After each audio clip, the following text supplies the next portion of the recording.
So lifestyle అంటే diet and exercise మాత్రమే కాదు. లైఫ్ స్టైల్ అంటే good quantity, quality of sleep.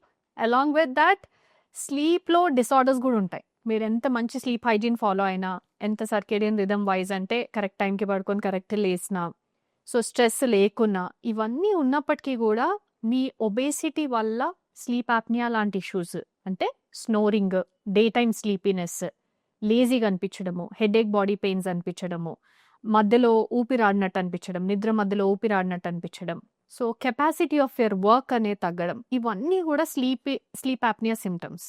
ఇవి హెల్త్ కాన్సిక్వెన్సెస్ క్రియేట్ చేస్తాయి. Along with that social consequences, like మీరు గురకబెడుతున్నారని మీకు డివోర్స్ అవ్వచ్చు. లేదు అని అంటే మీరు డే టైం పడుకుంటున్నారని చెప్పి రోడ్డు మీద వెళ్తుంటే యాక్సిడెంట్ కూడా అవ్వచ్చు.